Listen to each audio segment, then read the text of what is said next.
Bună ziua, lei mei frumoși! Bine ați venit, dragii mei, la etalarea despre provocarea și surpriza lunii noiembrie, valabilă pentru toți cei care aveți soare, lună, ascendent sau Venus în Leu.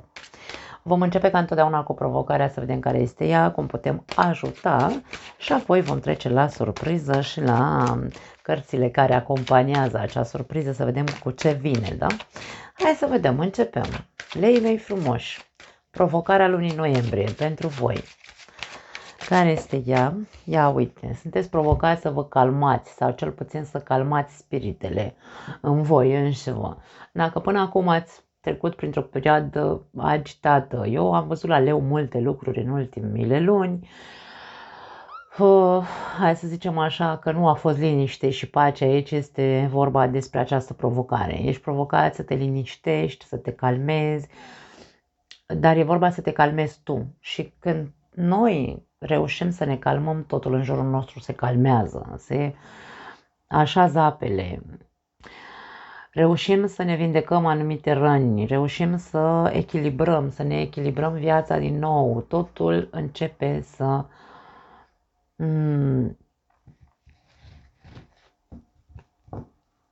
ca și cum începe să fie cald și bine din nou. Dar nu putem să ajungem să fie totul cald și bine dacă noi nu reușim să ne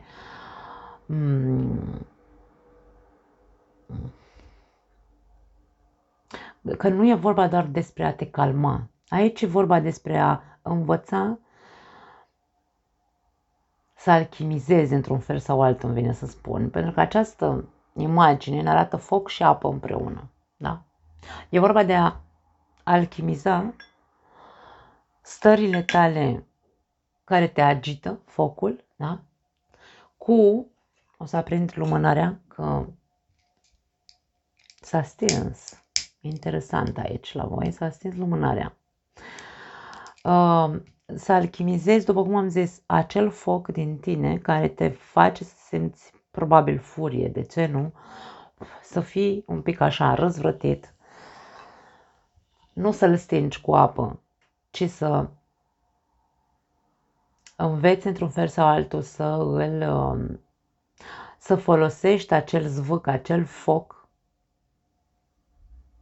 alimentându-l cu emoții. Apa înseamnă emoție și atunci se produce o alchimizare, da, între aceste două energii, unde tu vei putea să manifesti în viața ta echilibru, vindecare, pace, liniște sufletească și din start în jurul tău energia se va schimba. Ești provocat să începi acest proces alchimic, îmi vine să spun.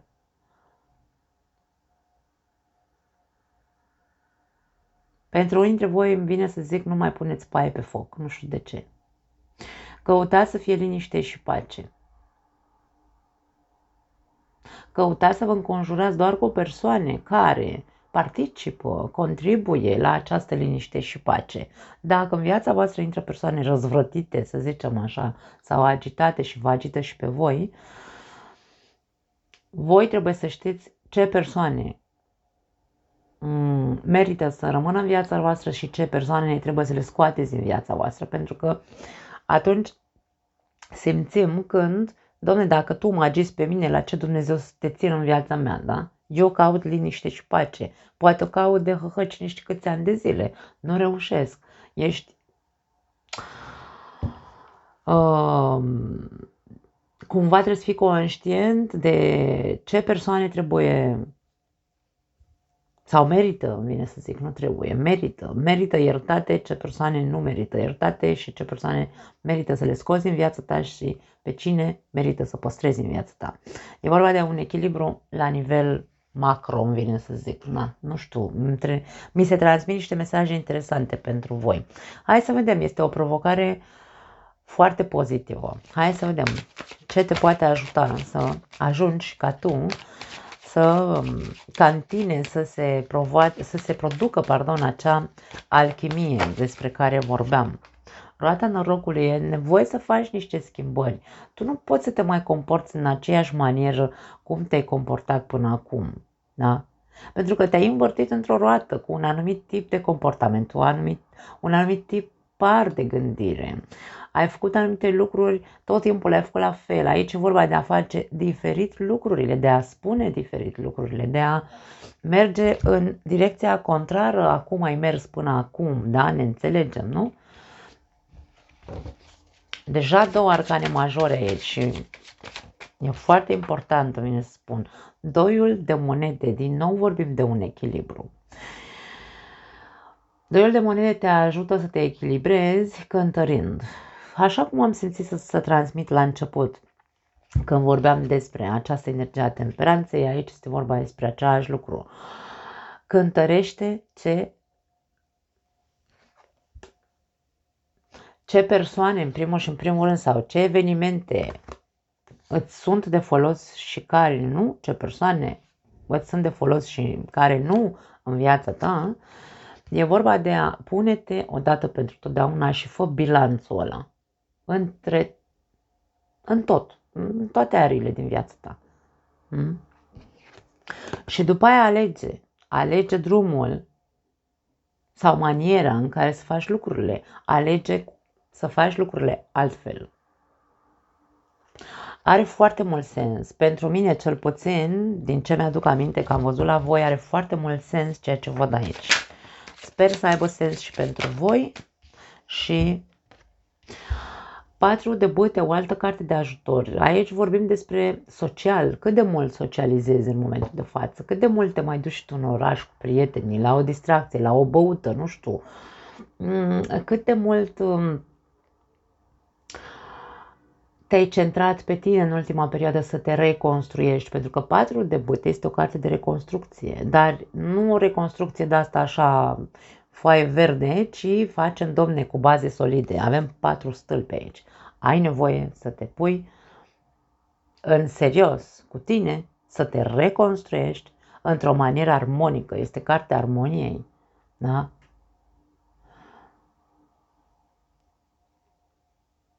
Aici, ca și cum ți se spune, da, luna noiembrie pentru leul este provocat să facă alchimie, să fie magicianul vieții lui, cu toate că aici nu-l avem pe magician, dar eu asta simt aici că mi se transmite pentru voi.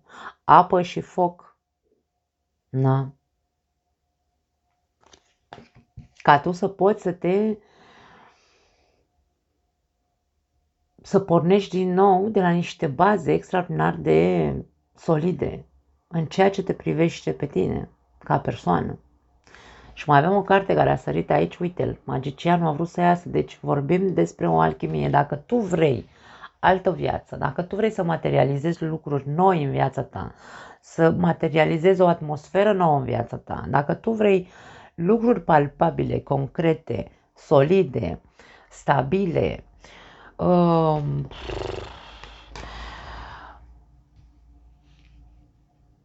vrei compromis în viața ta, din partea celorlalți, vrei ca viața ta să fie una fluidă în care să poți să zici, wow, sunt în sfârșit, mă simt ca și cum am toți porci în curte, da? Toți boii la căruță, nu știu.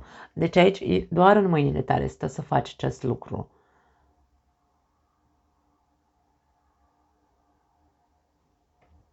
Foarte tare e talarea voastră.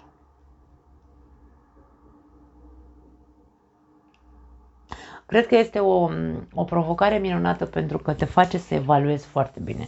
Tu vrei în continuare să trăiești așa în roată? Așa îmi vine întrebarea asta.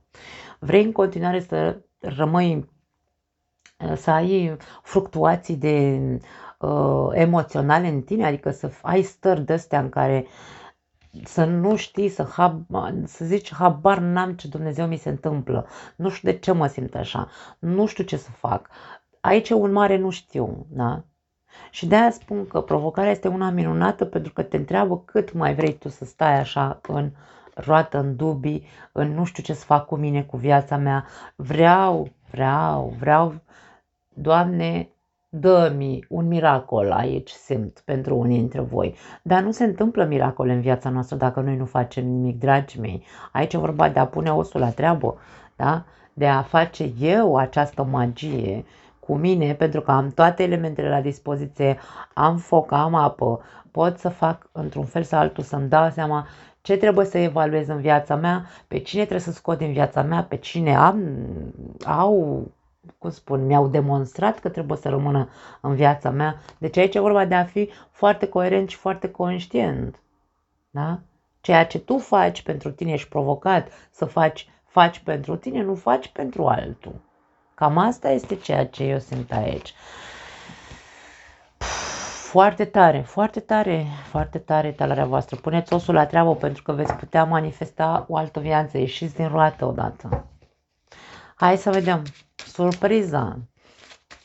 Surpriza pentru lei, ia uite, luna. Luna poate fi, ca surpriză, poate fi ori tu, din punct de vedere emoțional, te vei simți un pic în ceață.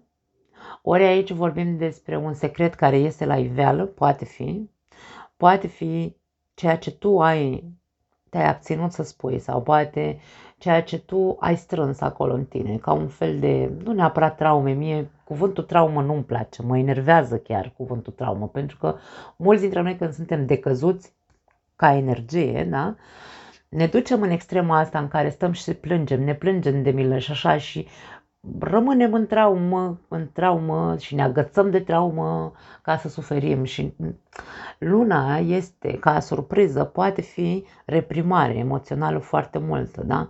Am tot strâns în mine aici o grămadă de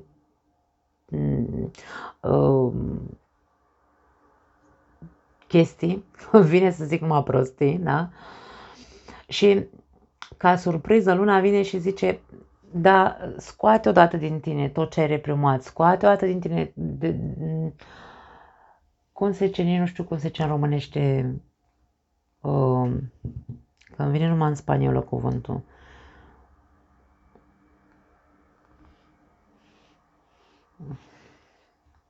În fine, nu mai contează. Ideea este că, surpriza este că tu, probabil, ori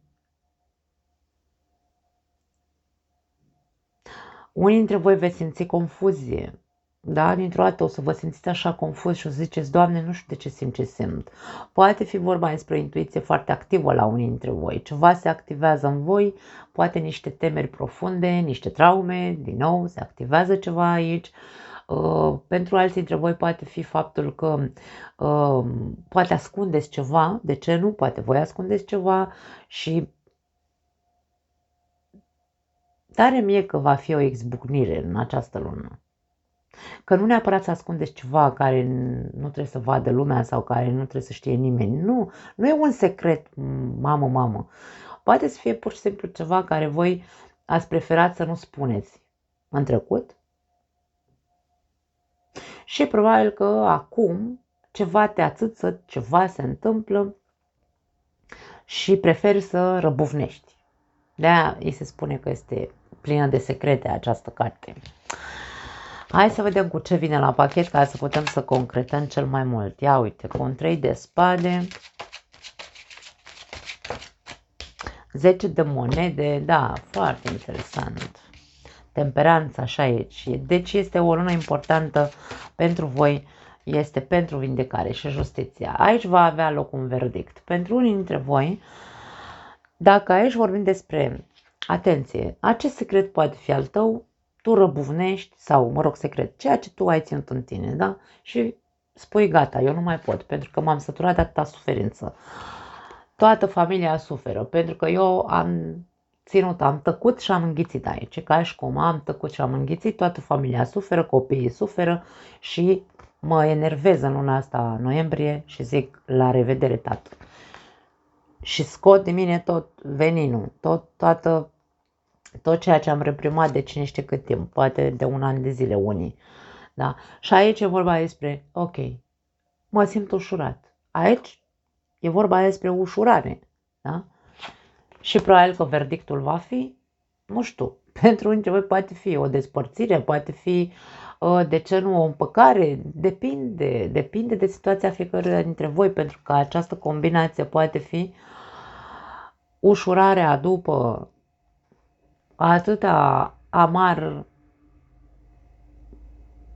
timp de amar și durere și suferință în familie, Și dintr-o dată, când în sfârșit nu mai pot să duc acel trecut, răbufnesc și vomit tot din mine, tot veninul îl vomit, uite aici, ori vorbim despre un mare echilibru și se trezește toată lumea și își dă seama, ok, acum te înțelegem, acum vom fi lângă tine, te vom ajuta să te recuperezi.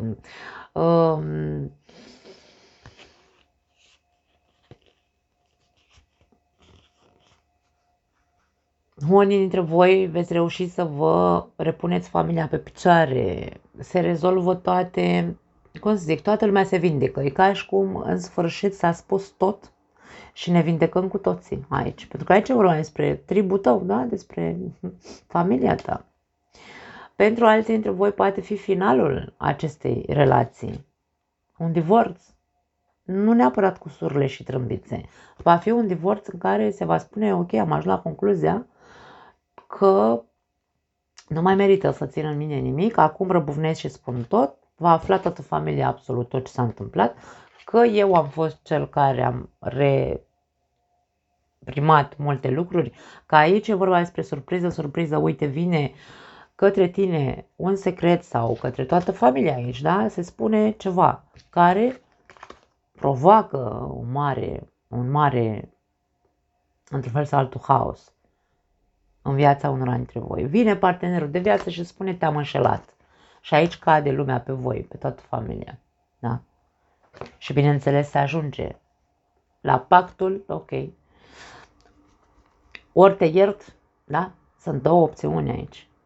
Eu nu pot spun cine va divorța și cine va rămâne în continuare în această relație. N-am cum să zic așa ceva, nu e o citire privată. Da? Deci aici vorbim despre ori ne împăcăm, ori divorțăm. În urma acestui secret. Surpriză, ceva iese la iveală. Da.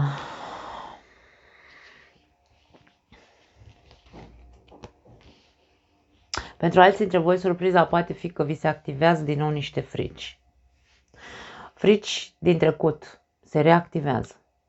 Dar eu nu cred că se reactivează pentru că vine cineva și te amenință cu ceva. Nu. Aici pur și simplu tu știi.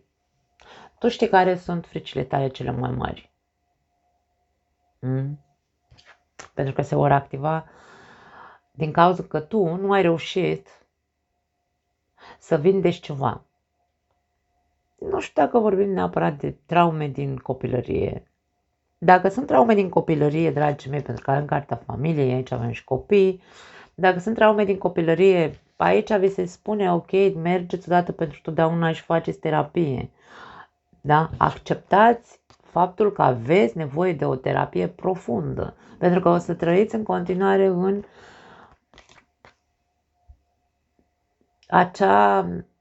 nu neapărat în frici, ci veți trăi într-un dezechilibru emoțional constant în ceea ce privește aceste traume, dacă vorbim despre traume. Da. Da.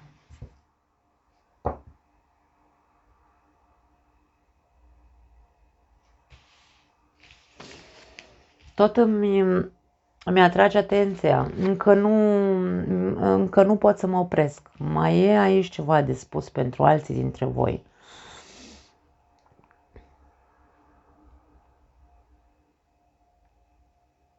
Pentru unii dintre voi e vorba despre un proces. Poate ați avut sau sunteți într-un proces cu cineva. Poate fi din punct de vedere financiar, de ce nu? Poate fi un proces pentru o casă, o moștenire, ar putea să fie, care s-a lălăit așa foarte mult timp. Da? Și care a provocat probabil în familie foarte multe neînțelegeri. Între voi ați început probabil aici să vă urâți, nu știu, ceva s-a întâmplat. Sunteți în proces cu cineva din familie, ar putea să fie pentru... Ori este vorba despre un partaj urât aici, ori este vorba despre o moștenire, o împărțeală de asta în care frații nu se înțeleg între ei, ori este vorba despre un proces din punct de vedere financiar. Ai fost concediat și tu, normal, te-ai dus pe cale juridică să dai în judecată firma respectivă pentru că nu ți-au plătit ce trebuia să-ți plătească. Aici vorbim despre acest aspect. Ar putea să fie ca în această lună să vină verdictul pentru fiecare dintre voi, da? Pentru toate categoriile astea de lei care au un proces pe rol de mult timp. Aici vedem cum, în sfârșit, se dă verdictul. Că e pozitiv sau negativ, justiția e oarbă, da? În general, când apare justiția, zice că este în favoarea ta. Acum, justiția e justiție, trebuie să fie corect pentru toată lumea. Nu poate să fie doar în favoarea ta sau în defavoarea ta. Nu, trebuie să existe un echilibru. Aici avem accentuată energia de echilibru. Poate fi în favoarea ta? Da. Aici cu temperanța în același timp. Poate fi. Ideea nu este dacă e în favoarea ta sau nu e în favoarea ta, aici ideea este că în sfârșit se dă verdictul, se termină agonia asta, da? Se termină războiul dintre frați în cazul în care vorbim despre o moștenire, se termină odată, îți vei recupera banii în cazul în care ești într-un proces cu firma la care ai lucrat, se termină calvarul ăsta, nebunia de împărțeală, împărțim copiii, casele, mașinile și așa mai departe. Aici e vorba despre 50-50, nu se câștigă, nu câștigă unul singur și celălalt pierde tot. Nu, aici e vorba despre un echilibru. Va fi echitabil, așadar, dragii mei, nu știu dacă e satisfăcător pentru voi, dar cam asta e ceea ce vedem, da?